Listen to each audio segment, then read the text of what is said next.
You It's really so need neat. Conrad. Whoa. I don't want to start this again. 1, 2, 3. 1, 2, 3. Okay.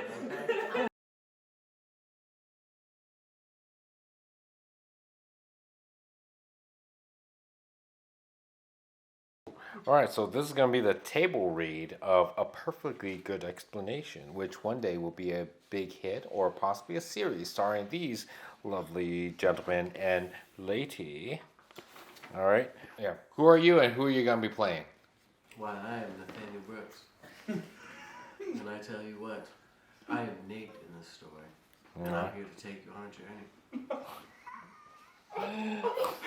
All right. All right. I'm Lydia with a Y, and I'll be playing Lydia with an I. All right. Yeah, righto. Yeah, I'm Conrad, and I'll be playing Conrad. Righteous. Pretty exciting shit. All Sweet right. glasses. All right. My name is Cameron. I'll be playing narrator, off screen. Pleasure being here. And what's the name of the story we're about to read? A perfectly good explanation. Cool.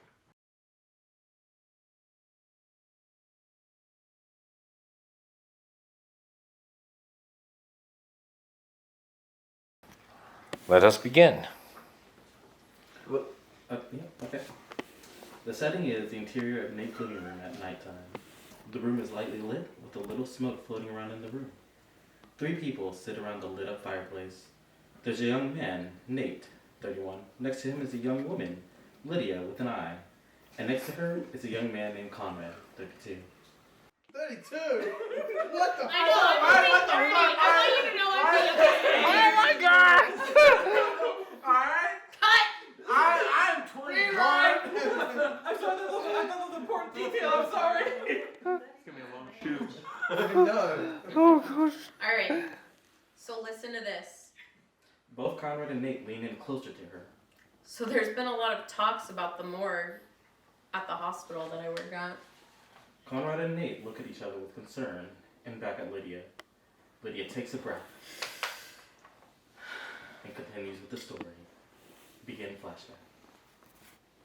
The interim of the hospital hall day. Lydia, in her nursing uniform, is walking down the hallway towards the morgue with a clipboard of medical charts.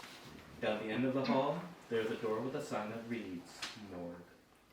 Every time people walk by, it's always freezing cold. The light keeps flickering, only around that area though. The lights outside of the morgue flickers. Lydia starts shivering, and we can Lydia's breath from the cold. One of my coworkers saw a patient down the hallway one night. She thought it was nothing until she realized who it was. That patient died a month ago in that morgue. Lydia walks up to her in the office door. Right before she can walk in, the door opens, and an old nurse lady rushes past with terror on her face. Lydia turns toward the direction of the lady, with her back facing the morgue. It scared her so bad that she ended up quitting the next day and never came back to work. A flicker from the lights behind reveals a shadowy figure that appears in a flash. Lydia quickly turns around toward the morgue. There's nothing there but the flickering lights. Interior of Nate's living room at nighttime. Lydia feels uncomfortable as she looks at Nate and Conrad. Conrad is surprised by this. Dude, what the hell? I swear, that place has to be haunted. Hold up. Conrad and Lydia turn to Nate. Nate sips on his beer and sets it down. There's a perfectly good explanation for all this, I swear. Conrad is confused, while Lydia rolls her eyes. Oh my god, seriously, Nate? What do you mean? Nate takes another sip of his drink and sets it down. A haunted hospital? Really? I think I know one when I see one.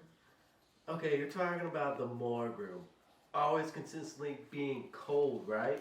Yeah? What makes you think that? Well, it's always cold when the ghosts are present, and there's literally dead people in there. And you learned that from a couple of episodes of Ghost Hunter? Well, what the hell is it then, genius? Well, is that it's the morgue. It's always cold in that area. It needs to be cold to keep the dead people from rotting. Conrad nods his head and then turns to Lydia. Well, it's not cold enough to make it all the way down the hallway. Plus, it's summertime, so it's supposed to be hot as hell. That's why you guys fire up on the damn air conditioner down to Alaska weather inside the hospital. I mean, he's got a point. I mean, I always have to wear a jacket every time I pick you up at work, even during the summer. Lydia thinks about it for a second. Like, seriously, the whole entire hospital might as well be a morgue, if not the ice cream shop.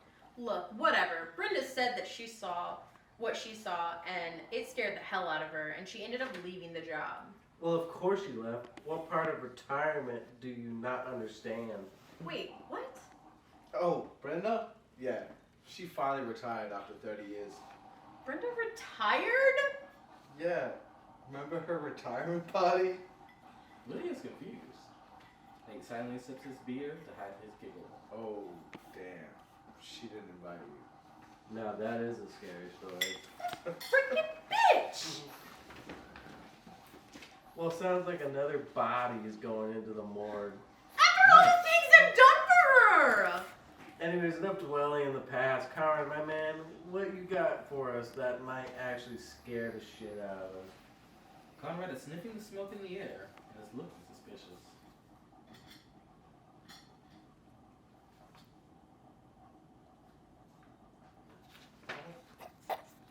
Yo, Conrad. Oh, no. Yo, Conrad. Conrad snaps out of it. You got a story for us? Conrad. Wow. Sorry, you got me. Cut! Start again. You got a story for us. And scene. You got a story for us? Conrad stretches his arms and takes a deep breath. Oh, yeah. This is a good one. He takes a quick sip of his beer and sets it down. You guys remember the old Marysville Cemetery? The one that they said was haunted? Lydia is shocked. No way. You didn't. Yup. The exterior of the cemetery at night. The full moon is out and there's a fog floating around. Conrad walks into the entrance to the cemetery and looks around. It was a dark night. Full moon. Foggy. Conrad starts rubbing his arms and shoulders. And let me guess, it's freezing.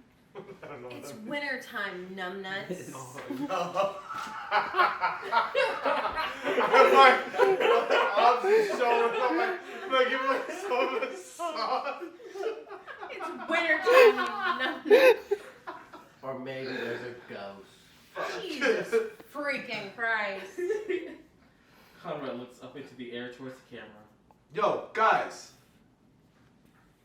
What? Can I finish the story? It's kind of getting cold out here. Conrad looks over to the gravestones and walks down the pathway towards them. So my friend and I made a bet about staying at the cemetery for an hour. Conrad is now surrounded by gravestones along with fog. Conrad looks around and finally comes up to a gravestone in front of him. The gravestone reads, Charles Wells. Charles Wells, a.k.a. Black Bot, the notorious burglar.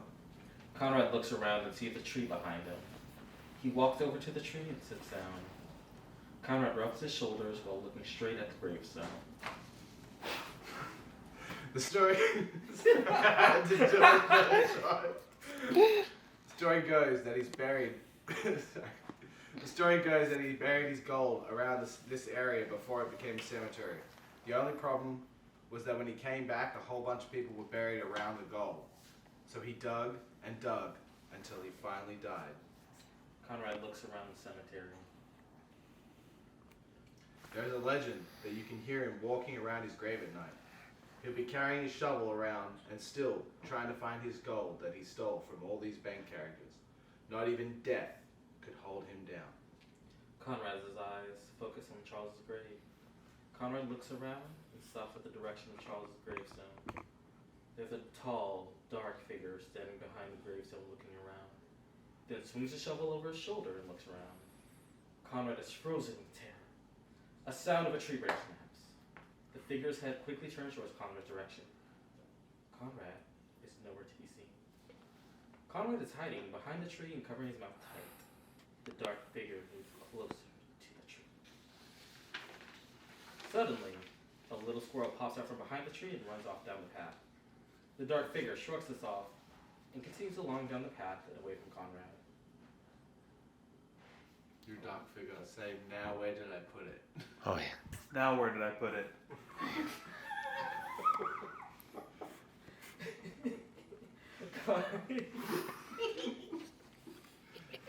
Conrad takes his hands off his mouth and catching his breath. Conrad thinks for a second and then runs off. Back to the interior of Nate's living room at night. Conrad is catching his breath. So you left. Well, shit, man. I wasn't gonna wait for this thing to bury me there. I mean, are you sure he didn't follow you?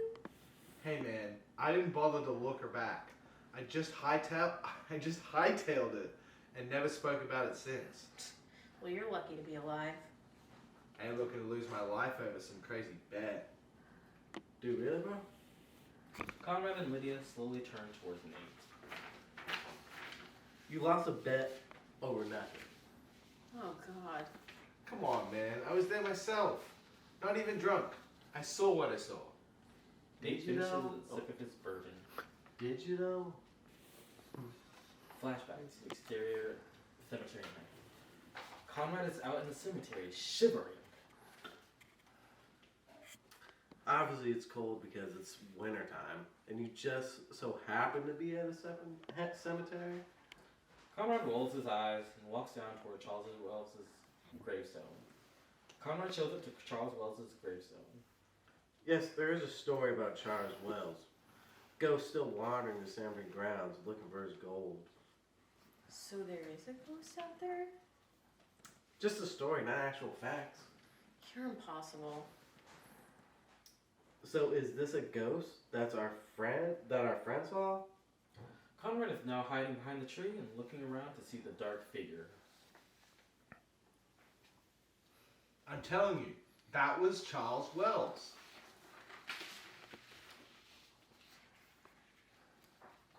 You saw his face. Well, not really. I mean, he had a shovel, just like the story. You know who else has a shovel? The figure comes into moonlight and is revealed to be an old man, Welch. Welch is dressed up in the gardener's outfit. Old man Welch? Welch rests the shovel upon his shoulder. Yes, old man Wells. Why would he be out there at all? Hello, he's the groundskeeper. For the past 20 years, he tends to the cemetery to keep everything neat and clean. Welch walks over to the tree and the squirrel from earlier pops out from behind the tree. And to also keep trespassers who makes stupid bets like hanging out in the cemetery. Conrad is panicking as Welch is walking away. End of flashback into the interior of Nate's living room. Nate finishes his entire glass. A little more smoke is now filling up the room. Lydia and Conrad both stare shockingly towards Nate's direction. Nate sets his glass down. Like I said, a perfectly good explanation. Lydia and Conrad's face looks shocked. There's nothing shocking about it. Nate notices their concerned looks and slowly turns his head to his left. There's a dark figure in a dark cloak standing next to Nate. Lydia lets out a loud scream. The dark figure remains still through all the noise. Whoa, whoa, whoa. Holy shit! We're all gonna die! We're not all going to die. It's the ghost of Charles Wells! He followed me home! Lydia still screams. Jesus, could you turn it down, woman? Conrad covers Lydia's mouth and the screaming stops. That's right. Ghosts are attracted to noise. Lydia's confused. No, not even. Look, whatever you want, just take it. Just don't kill us. Look, there's no gold around here. If there is, we didn't steal none of it from you. Nate's still shaking his head. Jesus, We're not going to die. Nate waves his hand towards the dark figure, and his hand goes through it. Lydia and Conrad are confused by this. Nate continues to wave his hand back and forth through the figure and passing through it. Dude, y'all got ghosts in your house? Oh my god, our house is fucking haunted! No, it's not haunted. Then how the hell do you explain that? A perfectly good explanation. Conrad and Lydia look at him oddly. Because we're all really high. We've been smoking. Conrad and Lydia pause and are even more confused. Where do you think all the smoke was coming from? I mean, it's been like this for the past 13 minutes since we started talking stories. Conrad thinks for a second about earlier, while Lydia is sniffing the air. Oh, I was wondering about that. Nate sarcastically shrugs his shoulder. Nate turns to the dark figure. So you've got a ghost story for us? The figure slowly turns its head to Nate and slowly turns straight back ahead. We need to watch horror movies like regular people. Can we still have weed though? Lydia rolls her eyes. A perfectly good explanation. Yeah. That was so good. That was great. That was great. Make this movie! Make this movie, please!